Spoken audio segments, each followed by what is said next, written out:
윤석열 대통령 당선인과 조 바이든 미국 대통령이 다음 달 21일 한미 정상회담을 개최합니다. 윤 당선인 측은 바이든 대통령 방한 둘째 날 정상회담 개최가 확정돼 역대 새 정부 출범 이후 최단 기간에 회담이 열린다고 밝혔습니다. 검찰청법 개정을 막기 위한 무제한 토론 필리버스터가 시작 6시간여 만인 어제 자정 임시국회 종료와 함께 마무리됐습니다. 더불어민주당이 이른바 회기 쪼개기로 무제한 토론을 무력화하면서 법안은 모레 새 임시국회에서 처리될 전망입니다. 윤석열 당선인 측이 검수완박 법안을 6일 지방선거와 함께 국민투표에 붙이자고 건의했지만 선관위가 현행 규정으로는 불가능하다고 밝혔습니다. 장제원 당선인 비서실장은 국민투표가 안 된다는 선관위 발언이 월권이라고 반박했습니다. 오늘 코로나19 신규 확진자는 5만 명대로 감소세를 이어갔고 위중증 환자도 이틀 연속 500명대로 안정세를 나타내고 있습니다. 정부는 감염에 취약한 고령층 보호를 위해 요양시설에 대한 의료 지원을 연장하기로 했습니다. 홍남기 부총리가 최근 일상 회복과 엄중한 경제 상황을 고려할 때 부동산 시장과 물가 안정이 중요하다고 강조했습니다. 가파른 오름세를 보이는 원달러 환율에 대해서는 필요한 경우 시장 안정 노력을 기울여 나갈 것이라며 모두 개입 가능성을 시사했습니다. 500억 원을 횡령한 은행 직원이 긴급 체포돼 경찰이 구체적인 경위를 조사하고 있습니다. 체포된 직원은 우리은행 기업 매각 관련 부서에서 일하면서 지난 2012년부터 6년에 걸쳐 500억 원 정도를 횡령한 것으로 알려졌습니다. 시청자 여러분 안녕하십니까? 뉴스앤 이슈 시작합니다. 윤석열 대통령 당선인과 조 바이든 미국 대통령이 다음 달 21일 윤 당선인 취임 11일 뒤에 한미 정상회담을 갖게 됐습니다. 대통령직 인수위원회 관계자는 바이든 대통령 방한 둘째 날인 다음 달 21일 한미 정상회담 개최가 확정됐다고 밝혔습니다. 배현진 당선인 대변인도 오늘 서면 브리핑에서 윤 당선인은 바이든 대통령이 다음 달 20일부터 22일까지 방한하기로 한 데 대해 환영의 뜻을 나타냈다고 전했습니다. 이어 바이든 대통령 방한을 계기로 열릴 한미 정상회담은 역대 새 정부 출범 이후 최단 기간에 개최되는 것이라며 의미를 부여했습니다. 그러면서 윤 당선인은 바이든 대통령과 한미 동맹 발전과 대북 정책 공조, 경제 안보, 주요 지역적, 국제적 현안 등 폭넓은 사안에 대해 깊이 있게 협의할 예정이라고 설명했습니다. 민주당이 이른바 회기 쪼개기 방식으로 필리버스터 무제한 토론을 무력화함으로써 검수완박 법안의 국회 본회의 의결을 다음 달 3일 내주 화요일에 모두 끝낼 수 있을 것으로 보입니다. 국민의힘은 안건조정위원회 통과가 위법이라며 헌법재판소에 효력을 정지해달라는 가처분 신청을 냈습니다. 이경국 기자입니다. 시로 검수완박 반대한다! 반대한다! 반대한다! 반대한다! 지금이라도 국민의힘이 이성을 찾아주길 바랍니다. 강행 처리와 결사 저지를 놓고 여야의 극한 대치가 또다시 이어졌지만 검찰 수사권을 단계적으로 폐지하는 검수완박 법안은 결국 국회 본회의에 올랐습니다. 의사일정 제2항 검찰청법 일부 개정 법률안 개안을 상정합니다. 여야 원내대표의 막판 회동이 불발되자 박병석 국회의장은 2시간 만에 본회의를 소집했습니다. 국민의힘의 합의 파기 책임이 있다고 유감을 표시하며 민주당 입법 절차에 손을 들어준 겁니다. 국민의힘은 즉각 본회의 표결을 지연하는 무제한 토론 필리버스터에 돌입했습니다. 첫 주자로 나선 권성동 원내대표는 검찰을 껍데기로 만들려는 시도라고 맹비난했습니다. 검찰 길들이기가 실패하니까 이제는 검찰을 껍데기만 남기겠다는 심보입니다. 국민이 틀렸다고 하면 고쳐야 합니다.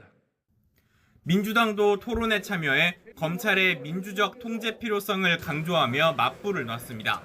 이 문제의 본질은 복잡하지 않습니다. 딱 한 가지예요. 모든 수사는 민주적으로 통제받아야 된다. 통제받지 않는 수사는 안 된다. 국민의힘이 저지 카드로 꺼내든 필리버스터는 본회의 시작 6시간여 만에 무력화됐습니다. 민주당이 임시국회 회기를 하루로 단축하는 회기 쪼개기 전략으로 대응했기 때문입니다.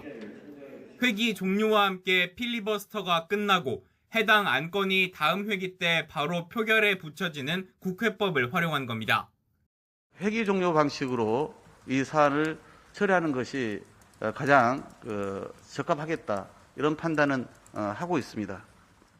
이에 따라 검찰청법 개정안은 오는 30일 먼저 본회의를 통과할 전망입니다.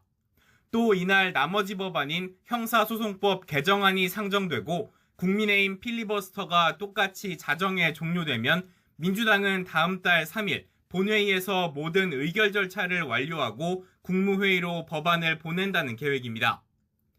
국민의힘은 헌법재판소에 검수완박 법안 효력정지 가처분 신청을 내는 등 모든 수단을 동원하고 있지만 여당 의원으로 발의한 거를 심사하는데 본인이 또 야당으로 들어온다. 이거는 안건조정위원회의 취지를 정면으로 위배하는 것이라 헌재의 인용 가능성 또한 미지수여서 현실적으로 민주당의 검수완박 입법을 저지하기는 쉽지 않아 보입니다.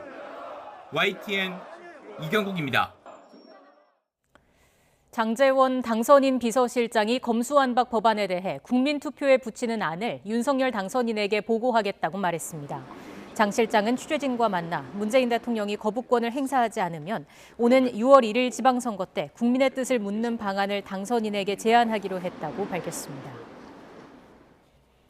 네, 어제 장제원 실장의 이 언급 이후에 중앙선거관리위원회가 국민투표법 14조가 헌법에 불합치한다는 결정을 받았었고 이것이 아직 개정되지 않았기 때문에 국민투표가 불가능하다는 입장을 밝혔습니다. 헌법 72조의 국민투표 대상으로 규정된 외교, 국방, 통일, 기타 국가 안위에 관한 주요 정책에 검수완박 법안이 해당되는지도 논란이 일고 있습니다. 김태민 기자의 보도입니다. 헌법재판소는 지난 2014년 이미 국민투표법의 일부 조항에 대해 헌법 불합치 판결을 내렸습니다. 선거 대상을 규정한 조항이 재외국민의 투표권을 침해한다는 이유였고 헌재는 법 개정을 명했습니다. 하지만 8년째 법 개정이 이루어지지 않고 방치되면서 투표 실시도 불가능한 상황입니다. 중앙선거관리위원회도 6일 지방선거 전까지 법 개정이 이루어지지 않는 한 선거인 명부를 작성할 수 없다는 입장입니다. 민주당이 절대 다수 의석을 차지한 국회 상황을 고려하면 한 달 안에 법을 개정하는 방법도 사실상 물 건너간 셈입니다. 법이 바뀐다 해도 검수완박 법안이 국민투표 대상에 해당하는지도 논란인데 당선인 측은 물론 가능하다는 입장입니다. 이렇게 헌법 가치를 이렇게 유린하고 있는데 국민들 과연 이것을 국민들께서 원하는 것인지 직접 물어보는 것이 마땅하지 않느냐라는 생각을. 하지만 학계 일부에선 국가 안위와 관련한 중요 정책으로 엄격히 대상을 제한한 요건을 무시하면 위헌 소지가 있다는 지적도 나옵니다.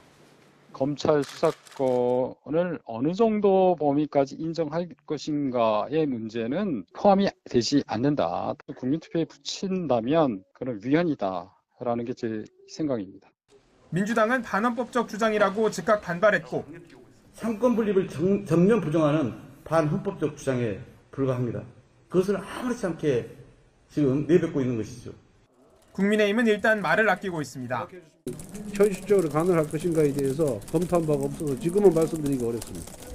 윤석열 당선인 측 제안처럼 오는 6월 1일 지방선거와 함께 검수완박 국민투표를 실시할 수는 없습니다. 당선인 측이 충분한 검토도 없이 성급하게 전국관전을 위해 국민투표 카드를 내밀었다는 지적을 피하긴 어려워 보입니다. YTN 김태민입니다. 이 문제에 대한 장제원 당선인 비서실장의 오늘 입장이 다시 나왔습니다. 국민투표가 안 된다는 선관위의 발언은 월권이라고 반박했습니다. 오늘 인수위에서 기자들을 만나서 선관위는 합의제 기관이고 중앙선관위의 안건으로 정식 상정해서 결론이 내려진 것도 아닌데 사무처 직원들이 그렇게 말을 하는 것은 월권이라고 말했습니다. 재외 국민들의 투표인 명부 문제를 정리하면 3년간 방치됐던 국민투표법 개정이 어렵지 않다면서 민주당이 이 법을 통과시키지 않으면 국민투표가 두려운 것이라고 말했습니다. 중앙선거관리위원회가 검수완박 법안 국민투표는 불가능하다는 입장을 밝힌 데 대해 보수 성향 교수단체도 월권 행위라고 비판했습니다.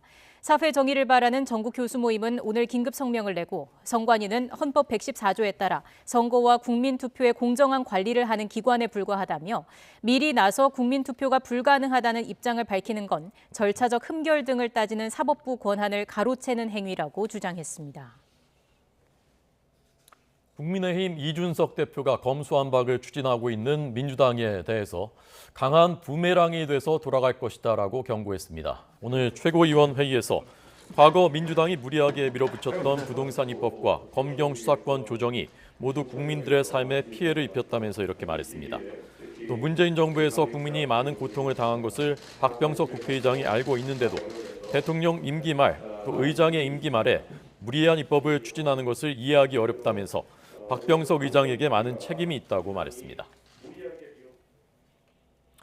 홍남기 경제부총리가 마지막 비상경제회의에서 최대 현안은 부동산과 물가라고 말했습니다. 또 급등하고 있는 원달러 환율에 대해서도 언급했습니다. 직접 들어보시겠습니다.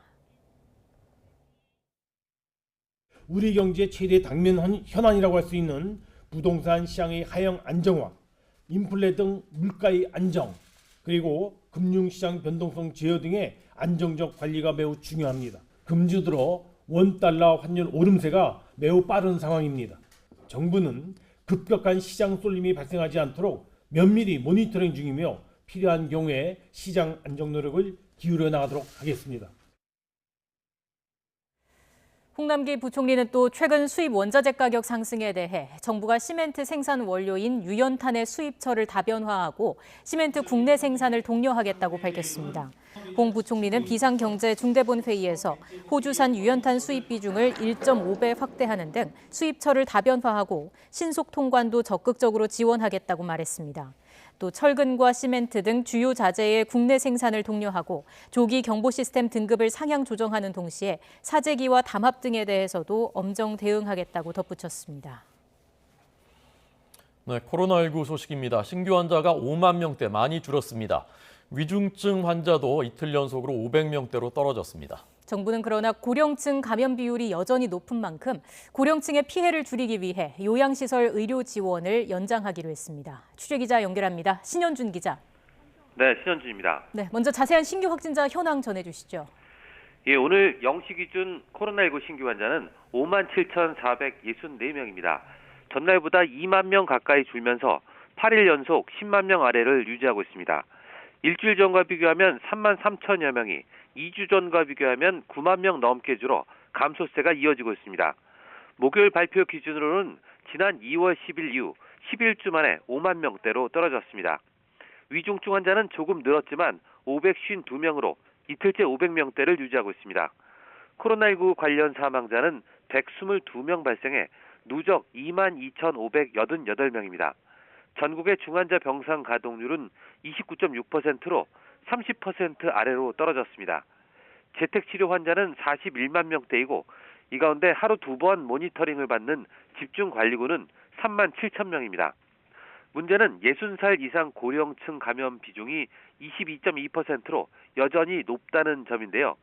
이에 따라 정부는 감염에 취약한 고령층 보호를 위해 요양시설에 대한 의료 지원을 연장하기로 했습니다.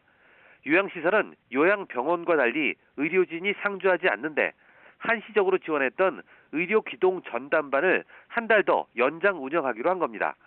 감염 취약시설의 집단 감염을 막기 위한 신속 항원 검사 키트 지원도 계속하기로 했습니다. 지금까지 사회 2부에서 YTN 신현주입니다. 거리두기 풀린 뒤에 그동안 외면당했던 독서실, 또 스터디 카페도 조금씩 활기를 찾고 있다고 합니다. 오미크론 변이 확산세가 심했던 올해 초만 해도 손님들의 발걸음이 뚝 끊겼지만 최근 시험 기간이 되면서 학생들이 다시 몰리기 시작했습니다. 현장에 나가 있는 취재기자 연결합니다. 윤혜리 기자.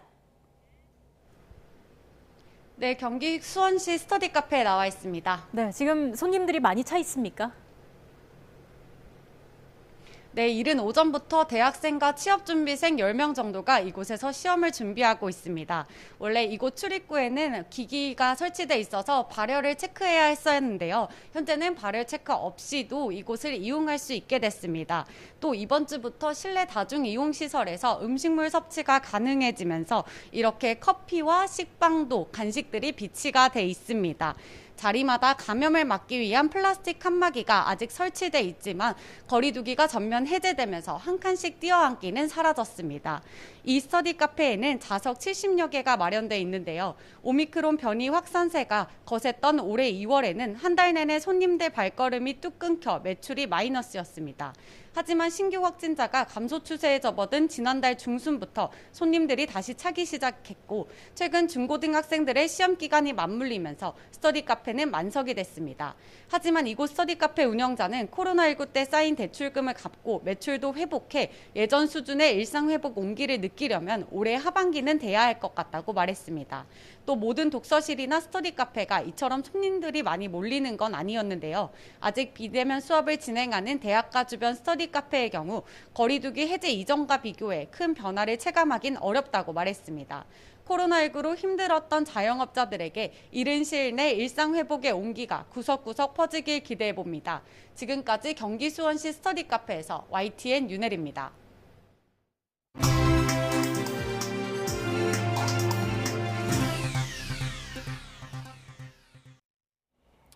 은행 돈 500억 원을 횡령했던 우리은행 직원이 긴급 체포됐습니다. 기업 매각 관련 부서에서 일하면서 6년 동안 돈을 빼돌린 것으로 알려졌는데 어젯밤 동료들의 설득에 따라 경찰서에 자수했습니다. 취재기자 연결합니다. 김혜린 기자.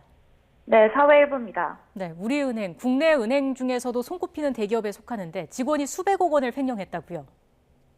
네, 서울 남대문 경찰서는 어젯밤 10시 10분쯤 경찰서를 찾아 자수한 우리은행 직원 A씨를 횡령 혐의로 긴급 체포했습니다. A씨는 우리은행 본점 기업 매각 관련 부서에서 일하면서 지난 2012년부터 6년에 걸쳐 500억 원 정도를 횡령한 혐의를 받고 있습니다. 은행 관계자는 은행 내부 조사에서 이러한 혐의 사실을 인지했고 이후 조사 과정에서 해당 직원이 잠적해 경찰에 고소장을 접수하게 됐다고 설명했습니다. 어제 오후 6시쯤 우리은행으로부터 고소장을 접수한 경찰은 A씨에 대한 출국 금지 조치를 내리는 등 수사를 벌이고 있었는데요. 주변 동료의 설득으로 A씨가 어젯밤 스스로 남대문 경찰서를 찾아 자수했습니다. 경찰은 횡령 금액과 사안의 중대성 등을 고려해 A씨를 긴급 체포했습니다. 조만간 경찰은 A씨를 상대로 정확한 사건 경위를 조사할 예정인데요. 조사가 끝나면 신병 처리 여부도 결정할 방침입니다. 우리은행 역시 횡령 사건과 관련해 내부 자체 조사를 벌이고 있었는데요. A씨가 수년에 걸쳐 회사 돈을 빼돌린 횡령 수법과 또 돈의 사용처 등을 집중적으로 들여다볼 예정입니다. 지금까지 사회일보에서 전해드렸습니다. 금융감독원이 500억 원 규모의 횡령 사건이 발생한 우리은행에 대한 검사에 착수합니다. 금감원 고위 관계자는 오늘 바로 우리은행에 대한 검사에 착수할 예정이며 수시 검사 형태가 될 것이라고 말했습니다. 어젯밤 경찰에 자수한 우리은행 직원 A씨는 지난 2012년부터 2018년까지 6년에 걸쳐 회사 돈 500여억 원을 횡령한 혐의를 받고 있습니다. 코로나19 이후에 특히 곳곳에 비어있는 가게들 많이 볼 수가 있습니다. 참 볼 때마다 마음이 안타깝습니다. 네, 그렇습니다. 정부가 쇠퇴한 상권을 살리기 위해서 임대료를 적게 올리면 제도적으로 지원해주는 법률을 오늘부터 시행합니다. 박홍구 기자입니다. 서울 이태원 거리의 1층 상가는 지금도 곳곳이 비어 있습니다. 공실이나 임대 표시를 붙이고 문을 굳게 닫은 상가를 서너 집 건너 하나꼴로 볼 수 있습니다. 대부분 가방이나 옷, 기념품 등 자파를 팔던 상점들인데 코로나19 이후 상가 권리금을 아예 없애고 임대료도 조금 내렸지만 들어오겠다는 임차인을 찾기가 힘듭니다. 근데 임자는 권리금이 아예 없고 임대료를 임대인이 낮춰줘도 못 들어와요. 그거는 그 사람들의 평가할 때 코로나 이전과 지금은 비교도 안 된다. 앞으로의 흐름이. 이태원 지역은 코로나19 초기인 2020년 1분기에만 임대료 증가율이 전년 대비 15.7% 급등하며 공실이 늘기 시작했습니다. 이후 코로나19로 공실이 수년째 이어지며 지금은 건물주까지 위험한 상황으로 내몰릴 처지가 됐습니다. 임대인이 웬만한 건물 가진 사람들 한 80~90%가 다 은행에 빚이 있어요. 그 사람들은 이자를 못 내는 거예요, 지금. 임차인의 임대료가 들어와야 이자를 내는데.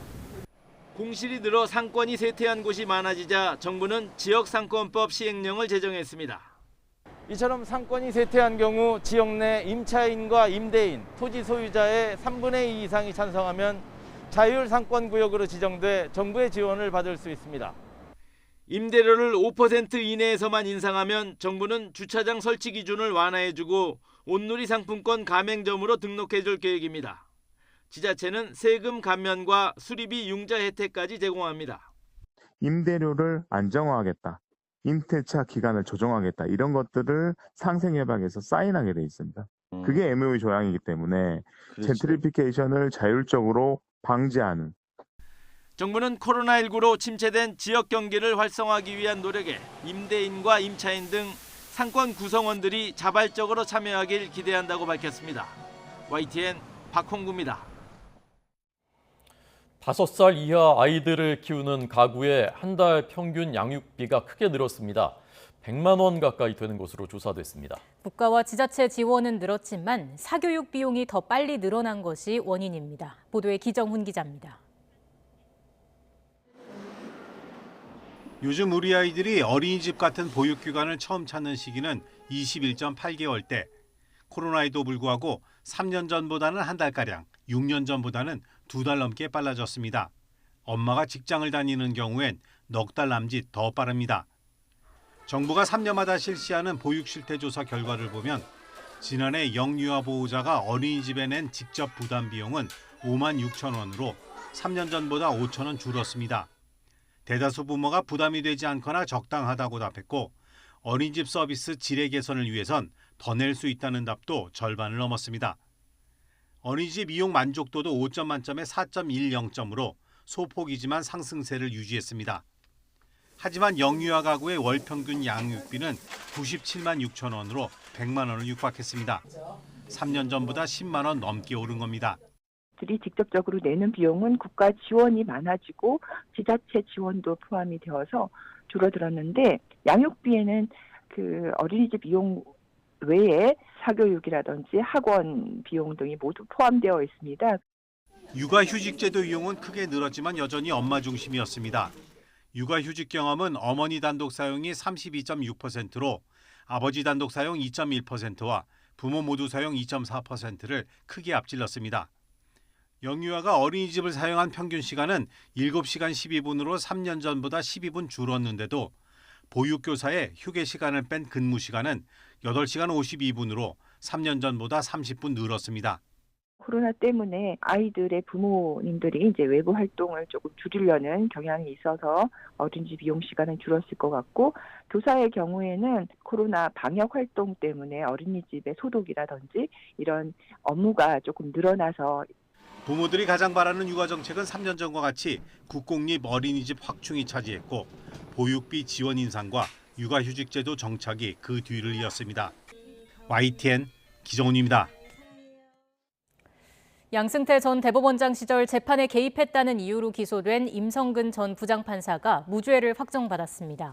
대법원은 직권남용 혐의로 재판에 넘겨진 임 전 부장판사의 상고심에서 무죄를 선고한 원심을 확정했습니다. 재판부는 무죄로 판단한 원심이 자유심증주의의 한계를 벗어나거나 직권남용죄 법리를 오해한 잘못이 없다고 판단했습니다. 임 전 부장판사는 지난 2015년 서울중앙지법 형사수석부장판사로 근무하며 박근혜 당시 대통령 명예를 훼손한 혐의로 기소된 일본 상케이 신문 서울지국장 사건 재판에 개입한 혐의 등으로 재판에 넘겨졌습니다. 러시아가 경제 제재에 대한 보복으로 폴란드와 불가리아의 천연가스 공급을 중단했죠. 유럽 국가들이 강력하게 반발하고 있습니다. 하지만 유럽은 천연가스 소비량의 40%를 러시아에서 들여올 만큼 의존도가 높아서 한 목소리를 내는데 한계를 보이고 있습니다. 김진호 기자의 보도입니다.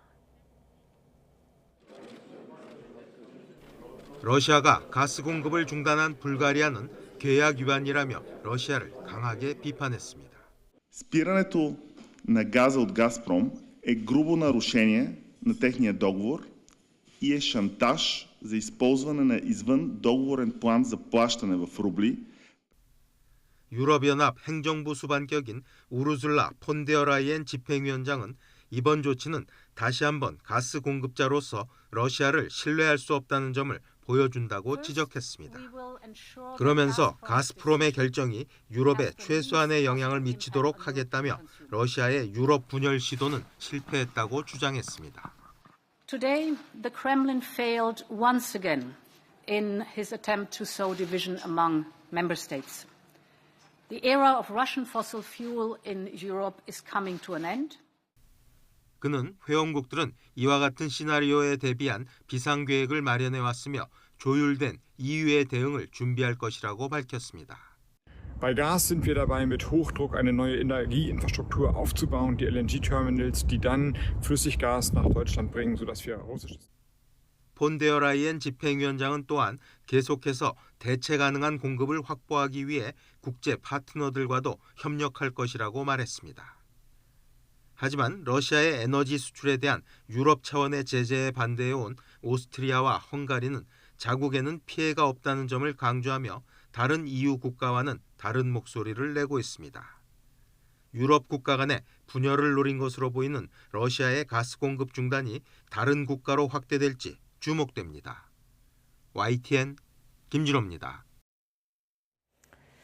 러시아가 우크라이나를 상대로 폭격과 공습을 단행하는 와중에 해커들을 동원해서 인프라 등 주요 시설과 기관에 대한 사이버 공격도 활발히 감행한 것으로 드러났습니다. AP 로이터 통신은 현지 시각 27일 마이크로소프트가 보고서를 통해 정부 지원을 받는 러시아 해커들이 우크라이나의 여러 인프라와 기관을 상대로 사이버 공격을 벌인 것으로 파악했다고 전했습니다.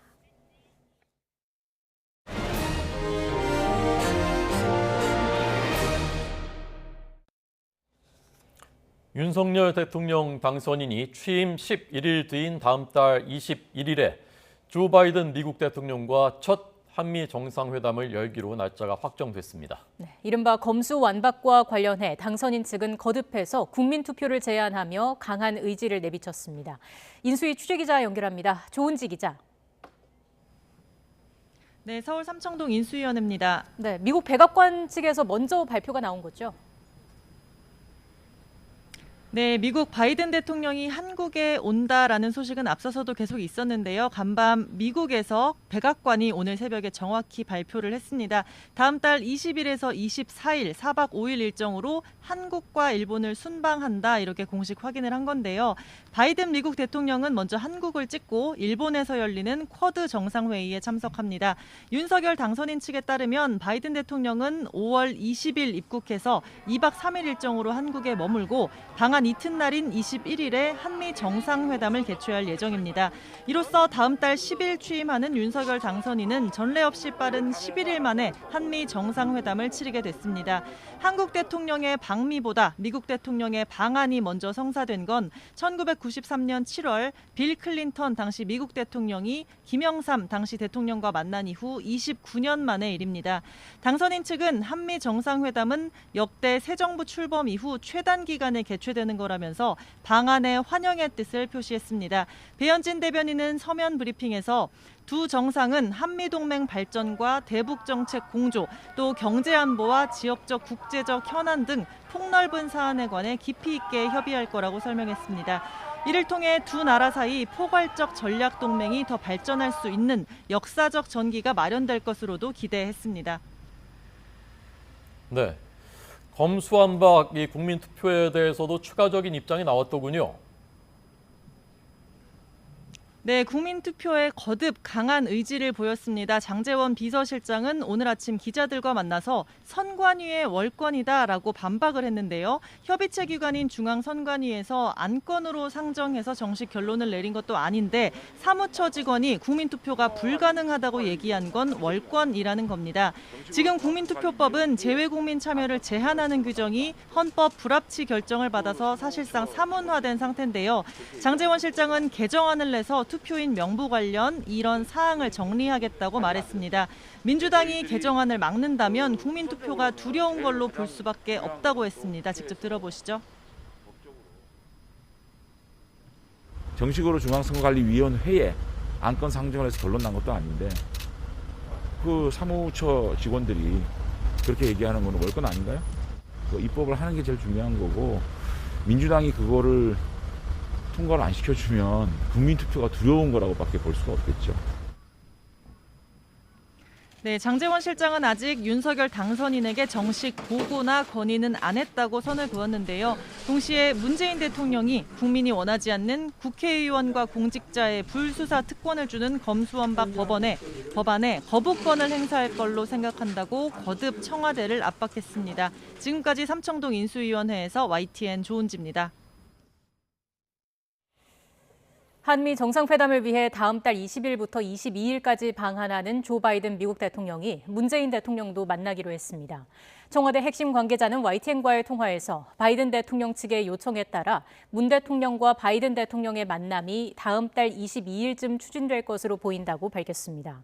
그러면서 재임 중 상호 신뢰와 존경의 차원에서 한미 사이 문 대통령과 바이든 대통령의 구체적인 회동 일정을 협의 중이라고 전했습니다. 민주당은 검수완박 법안 2개 가운데 우선 모레는 검찰청법 개정안을 통과시키겠다는 계획입니다. 국민의힘은 민주당을 향해 무리한 입법이 부메랑이 될 것이라고 경고하면서 헌법재판소가 효력 정지 가처분 신청에 대해 조속히 판단해야 한다고 압박했습니다. 국회에 연결하겠습니다. 김승환 기자. 네, 국회입니다. 네, 자정까지 검찰청법 상정에 대한 무제한 토론 필리버스터가 진행이 됐습니다. 앞으로 민주당의 계획을 자세히 전해주시죠. 네, 더불어민주당은 모레 그러니까 토요일 오후 2시에 임시 본회의가 열리면 곧바로 검찰청법 개정안을 표결에 붙여서 처리한다는 방침입니다. 그 뒤 곧바로 형사소송법 개정안을 상정하면 이에 대한 필리버스터가 다시 시작될 것으로 보이지만 어제처럼 회기 쪼개기로 자정에 종료될 예정입니다. 다음 주 화요일인 다음 달 3일 형사소송법 개정안 역시 본회의 표결로 통과되면 이른바 검수완박 법안 처리가 마무리됩니다. 일단 문재인 대통령 임기 만료 전인 다음 달 9일 전에 임시국무회의에서 법안이 공포되도록 하는 게 목표인데 민주당은 청와대와 아직 구체적 조정을 하지는 않았다고 밝혔습니다. 네, 국민의힘 움직임도 전해주시죠. 네, 국민의힘은 박병석 국회의장과 더불어민주당을 모두 겨냥하면서 여론에 호소하는 모습입니다. 이준석 당대표는 오전 최고위 모두 발언을 통해 국회의장이 문재인 정부에서 국민이 많은 고통을 받은 걸 아는데도 무리한 입법을 추진한다면서 강하게 비판했습니다. 그러면서 국민의 삶에 피해를 주다 보니 인수위가 국민투표라는 대안을 언급할 수밖에 없다면서 불가피함을 호소했는데 더불어민주당을 향해선 날선 경고를 쏟아냈습니다. 지금의 무리한 그런 입법 추진은 결국 지난 대선에서 5년 만에 국민들께서 정권 교체로 심판해 주셨던 것처럼 이번에도 민주당에게 강한 부메랑이 되어 돌아갈 것이라는 것을 확신합니다. 권성동 원내대표도 위법적 사항을 바로잡기 위해 가처분 효력 신청서를 제출했다면서 헌법재판소가 조속히 판단해야 한다고 압박했습니다. 이에 대해 더불어민주당 박홍근 원내대표는 조금 전 정책조정회의에서 가처분을 반헌법적 시도로 규정하면서 국민의힘과 검찰, 당선인과 인수위가 한 몸이 아니냐고 비판했습니다. 수사권을 사수하고자 국민의힘과 검찰, 대통령 당선인과 인수위가 한 몸이 되어 똘똘 뭉친 것입니다. 이처럼 체계적이고 일사불란한 집단 반발이 과연 국민의 삶을 위함인지 되묻지 않을 수 없습니다. 또 윤호중 비대위원장은 YTN 라디오와 인터뷰에서 법사위 법안 처리 과정에서 벌어진 몸싸움과 관련해 국민의힘 측을 당연히 고발하겠다고 말했습니다. 이와 함께 당선인 측의 국민투표 주장은 검찰을 위해서라면 뭐든 하겠다는 선언적 발언이라면서 깎아내렸습니다. 지금까지 국회에서 YTN 김승환입니다.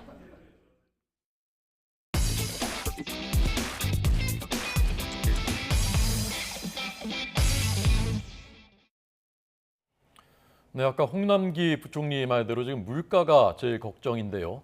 여기다가 원달러 환율이 계속 오르고 있습니다. 이게 달러 값이 점점 올라가고 그러면 수입 물가가 더 오를 수도 있고 참 걱정입니다. 네, 당장 다음 달 미국 연준에서 가파른 금리 인상이 예상됩니다. 세계 경기 전망 살펴보겠습니다. 오건영 신한은행 WM그룹 부부장과 함께합니다. 어서 오십시오. 네, 안녕하십니까? 어서 오십시오. 네. WM 그룹이 무슨? 웰스 매니지먼트 그룹이라고 해서요. 네. 자산관리 쪽에 대한 이제 네. 특화된 그 브랜드입니다. 알겠습니다. 세계은행이 50년 만에 물가 충격이 올 수 있다 경고를 했더군요. 네, 이제 세계은행에서 얘기한 건 결국엔 스태그플레이션에 대한 얘기를 한 건데요. 물가뿐만 아니라 성장에 대한 우려를 같이 이제 얘기를 했습니다. 물가 파트에서는 40년, 50년 만에 찾아오는 가장 큰 이유가 지금 이제 러시아 우크라이나 전쟁 같은 경우는 불확실성을 만들어낼 뿐만 아니라 이게 물가에도 영향을 준다는 거죠. 일반적으로 지정학적 불안이 나타나게 되면은 실물 경기의 성장이 둔화가 되면서 수요가 줄어들고 네. 수요가 줄어들면 일반적으로는 물가가 낮아지는 경향을 보입니다. 네. 디플레이 압력을 높이는데 이게 러시아 우크라이나 같은 경우는 세계 최대의 거의 곡창지대일 뿐만 아니라 세계 제1위의 산유국이지 않습니까? 러시아 같은 케이스가. 그러면 유가를 끌어올리는 데다가 농산물 가격까지 같이 끌어올리니까 이게 당장 오늘 정전이 된다고 할지라도 새롭게 그걸 다시 이제 곡창지대에서 곡물을 생산하거나 할 때까지 걸리는 시간이 3년 이상은 걸릴 것이다. 네. 그러면 결국에는 이런 원자재 사이드에서의 물가 상승 압력이 높게 유지가 되니까 물가는 당분간은 높은 수준을 유지할 것이고 문제는 금리도 올라가고 물가도 올라가다 보면은 강력했던 성장이 조금씩 숨을 죽일 수가 있지 않습니까? 네. 그럼 성장이 숨을 죽이면서 물가를 계속 끌어올리게 되면은 이거는 성장이 낮아지는데 물가는 올라가는 이제 말씀해 주셨던 것 같은 스태그플레이션 국면 이런 것에 대한 우려를 이제 월드뱅크에서 얘기를 해줬던 겁니다. 네. 지금 말씀 중에 잠시 속보가 한 가지 들어와서 이 내용 전해드리고 계속해서 이야기를 나눠보겠습니다. 16개월 입양 아동인 정인이를 상습적으로 학대하고 살해까지 한 양모에게 징역 35년이 확정됐다는 소식입니다. 네. 대법원은 오늘 살인과 상습 아동 학대 등의 혐의로 재판에 넘겨진 정인이 양모 장모 씨에게 징역 35년을 선고한 원심을 확정했습니다. 또 아동학대와 유기, 방임 혐의로 함께 재판에 넘겨졌던 양부 안모 씨에게는 징역 5년을 선고한 원심도 확정했습니다. 양모 장 씨는 입양한 딸 정인이를 키우면서 지난 2020년 3월부터 때리거나 방치하는 등 상습적으로 학대하고 생후 56개월이었던 같은 해 10월 복부를 밟아 살해한 혐의로 구속 기소됐고 양부 장 씨도 학대에 가담하거나 방치한 혐의를 받습니다. 양부는 안모 씨입니다. 네. 1심 때는 무기징역이었습니다. 네. 1심 재판 때는 양모에 대해서 2심에서 이제 35년으로 조금 이제 낮춰지면서 영구히 사회와 격리할 만하다라는 단정하기는 어렵다 하면서 이제 35년으로 조금 낮췄는데 대법원이 최종적으로 2심과 똑같이 징역 35년형을 확정했습니다. 잠시 뒤에 오늘 판결 이유에 대해서 대법원의 그 판결 이유에 대해서 취재 기자에게 좀 더 자세히 듣겠습니다. 네. 계속해서 우원영 부부장과 함께 경제 관련 이야기를 좀 나눠보겠습니다. 지금 세계적으로 물가 충격 우려가 나오는 상황인데 우리나라도 지금 뭐 예외는 아닌 것 같습니다. 기대 인플레이션율이 9년 만에 최고 수준을 기록했다고 하는데 먼저 개념 정리부터 좀 해주시죠. 이제 인플레이션이라는 건 두 가지 종류가 있는데요. 네. 지금 현재의 인플레이션이라는 게 존재하고 그리고 앞으로 물가가 오를 것 같다라는 심리가 존재합니다. 그러니까 사실은 이거는 얼마 전에 파월 의장, 이제 연준이죠. 파월 의장도 얘기를 했는데 우리는 두 마리의 용과 싸워야 된다는 네. 표현을 써요. 그 물가라는 용이 있고 다른 하나는 마음속에 이 물가 상승이라는 이 악마 같은 용이 굉장히 오랜 기간 살아남아 있을 것 같다. 그 심리까지 같이 꺾어줘야 된다는 건데 이 기대 인플레이션율이 올라간다는 것 자체가 어떤 문제를 만드냐면 물가가 계속 오를 것 같다라는 생각이 들면은 지금 물건을 빨리 사들여야 됩니다. 나중에 물건을 이제 물건값이 오른 다음에 사면은 이게 결국에는 더 높은 비용을 지불해야 되지 않습니까? 그러면 지금도 물가가 굉장히 빠르게 오르고 있는데 이 심리까지 붙어버리게 되면은 미래에 소비할 걸 미리 땡겨가지고 지금 같이 소비해버리죠. 그럼 지금의 물가 상승세를 훨씬 더 강하게 만들고 굉장히 오래가게 만드는 문제가 생깁니다. 그래서 이제 최근에 나왔던 이 기대 인플레이션율이 올라가는 이슈들 이런 것들도 이게 결국에는 지금의 물가 상승세가 일시적으로 조금 지나서는 좀 완화가 될 것이냐 아니면 오래 가져갈 것인가 이걸 바라볼 때 추세 데이터로서 굉장히 많이 보는 겁니다. 네. 물가가 오르는 데다가 환율이 지금 가파르게 오르니까 이게 또 문제인데요.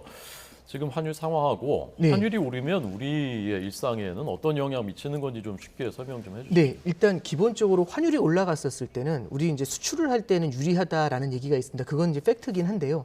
문제는 수입 물가가 올라가는 문제가 생기고 있죠. 그러니까 지금 방금 전에 기대 인플레이션이 올라갔다는 말씀드렸는데 서민들이 체감할 때 물가가 올라가는 거는 실제로 식료품 가격이 올라가는 것에서도 느끼지만 운전을 하시다 보면은 기름값이 참 많이 올랐다라는 느낌을 아마 많이 받으실 거예요. 그게 왜 그런 거 하니 작년 초만 해도 국제유가가 배럴당 50달러였습니다. 근데 그 국제유가가 지금은 100달러 정도 되거든요. 2배가 올랐습니다. 문제는 그 원유는 50달러로 돼 있지 않습니까? 원유로 달러로 결제를 해야 돼요, 원유는. 그런데 이제 문제는 환율이 작년 초에는 달러당 1,100원이었죠.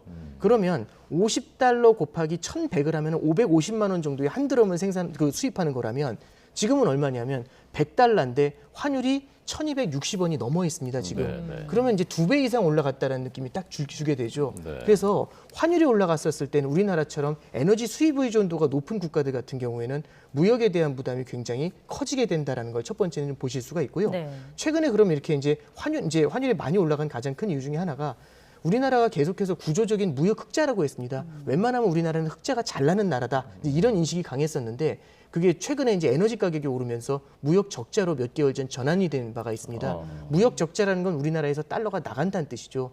두 번째는 미국의 금리 인상 속도가요. 생각했던 것보다 훨씬 더 빨라지고 있습니다. 네. 환율을 볼 때는 두 가지를 보는데요. 양국 간의 금리 차를 봅니다. 네. 우리나라보다 미국의 금리가 더 높아질 거라고 본다면 아무래도 투자자들 입장에선 더 많은 이자를 주는 나라의 통화에 베팅을 하고 싶어 하겠죠. 그럼 우리나라에서 자금이 빠지면서 달러를 사가지고 해외로 나가게 되는 이제 그런 이슈가 생기게 됩니다. 그래서 금리 차의 이슈가 생기고요. 그다음에 세 번째로 하나 더 말씀드리면 우리나라 원화만 절하되는 게 아니고요. 다른 나라 통화들도 마찬가지로 지금 타격을 받고 있는데 엔화도 약세를 보이고 있고 위안화도 약세를 보이고 있습니다.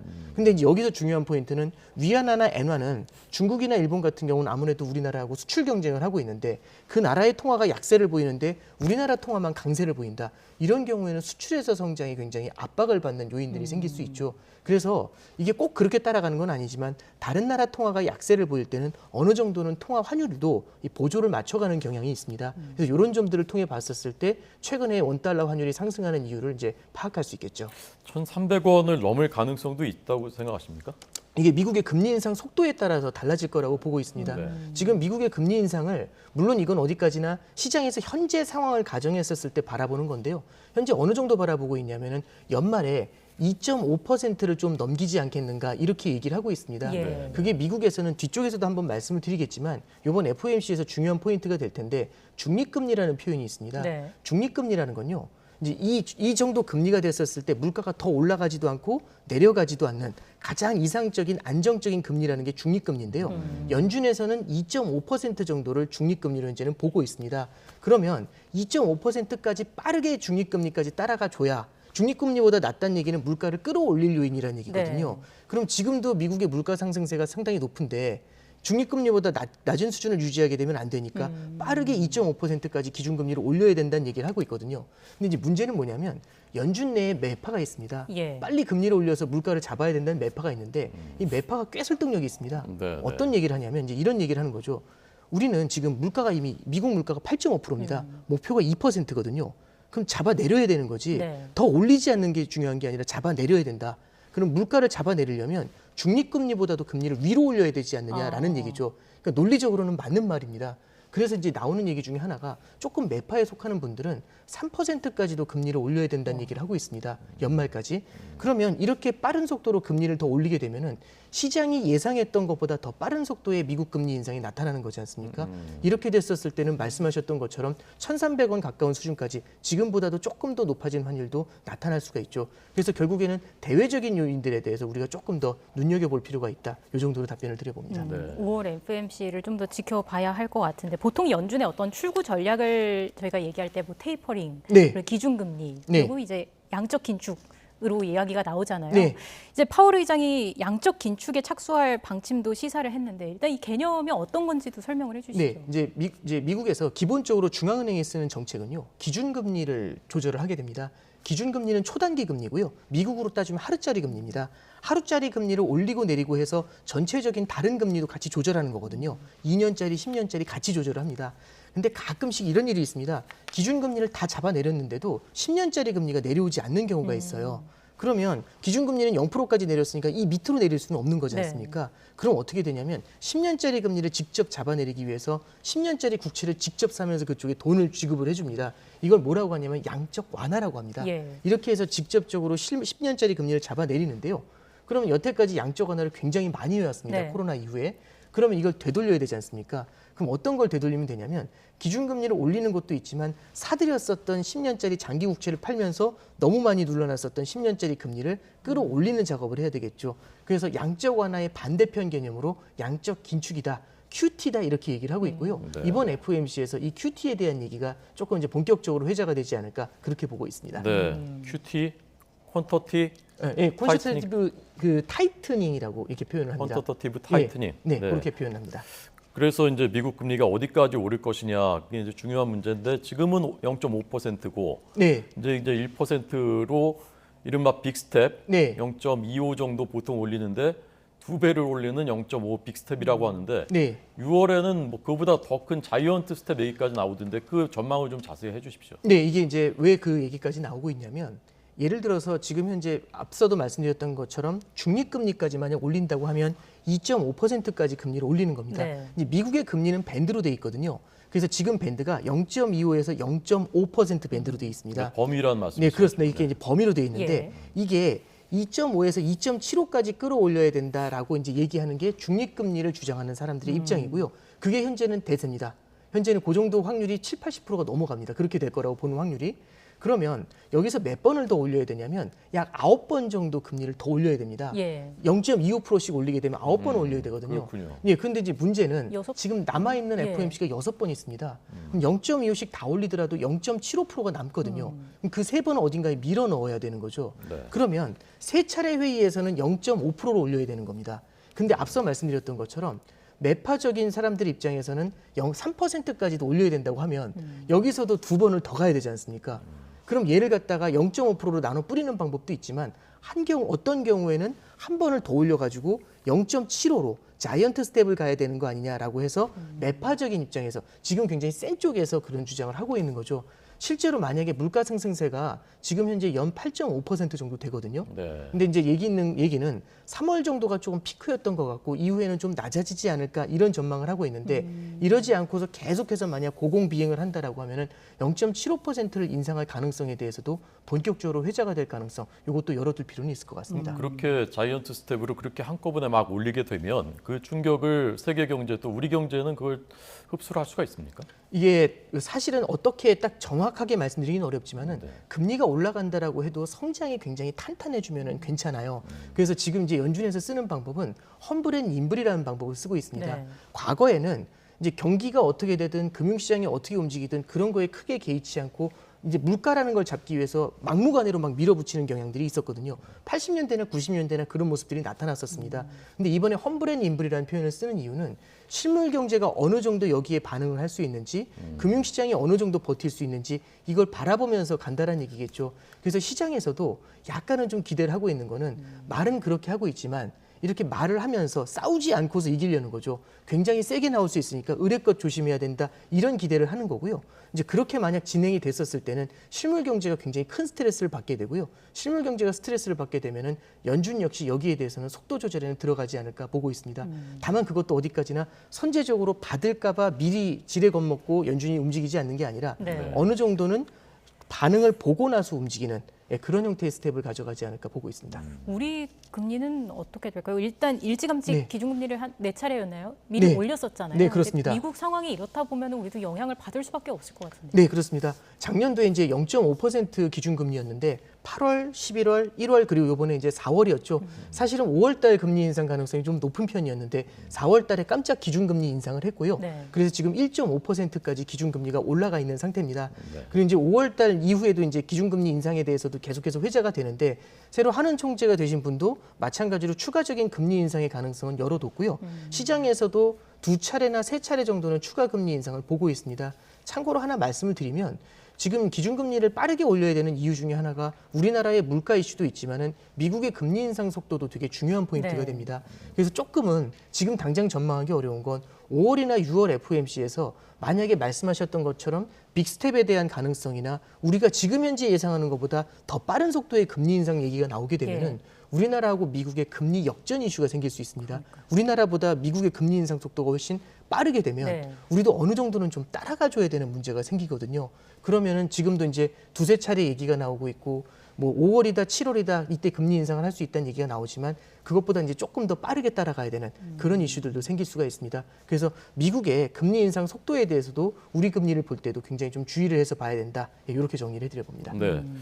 마지막으로 이제 새 정부가 출범을 하는데 물가도 잡아야 되고 또 경기는 경기대로 살려야 되고 두 마리 세 마리 토끼를 잡아야 되는데 이제 여러 사람이 지혜를 모아야 되니까요. 오건영 부장님은 어떤 해법을 제시하시고 싶은지 아이디어를 좀 듣겠습니다. 저는 이제 두 가지 정도만 말씀드리려고 하는데요. 첫 번째는 이제 정책 공조라는 게 굉장히 중요하다라고 생각을 합니다.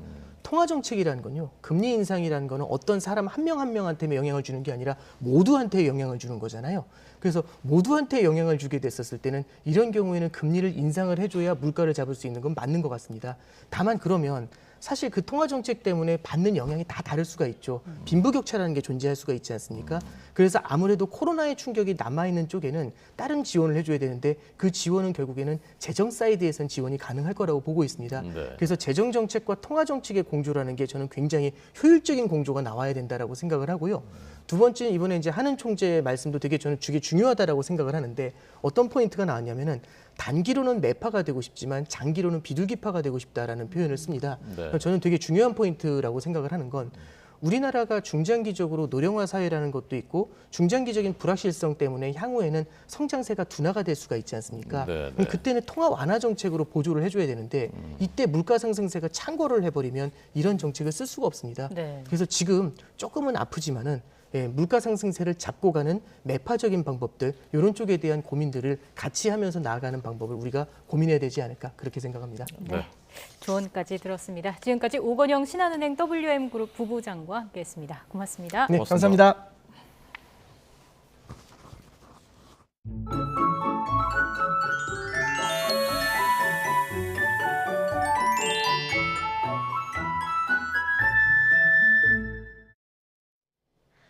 오늘도 따뜻한 봄 날씨가 이어집니다. 오늘 서울의 한낮 기온은 24도로 예년 기온을 4도나 웃돌겠는데요. 다만 일교차가 큰 계절인 만큼 옷차림에는 계속해서 신경 써주시기 바랍니다. 현재 서울은 황사의 영향권에서 벗어났지만 대전과 세종, 광주와 전북 등 일부 서쪽 지역에서는 미세먼지 농도가 짙게 나타나고 있습니다. 오후부터는 대기 확산이 원활해지면서 이들 지역도 공기가 깨끗해질 전망입니다. 오늘 전국이 대체로 맑다가 오후부터 구름이 많아지겠습니다. 동풍의 영향으로 강원 중북부 동해안에는 빗방울이 떨어지는 곳이 있겠습니다. 오늘 낮 기온은 예년과 비슷하거나 조금 높겠습니다. 서울 24도, 대전 26도, 광주 25도가 예상됩니다. 내일은 새벽부터 아침 사이 전국에 비가 조금 내릴 전망입니다. 날씨였습니다. 2부에서 정치권 상황 좀 더 자세하게 분석하겠습니다. 저희는 잠시 뒤에 뵙겠습니다.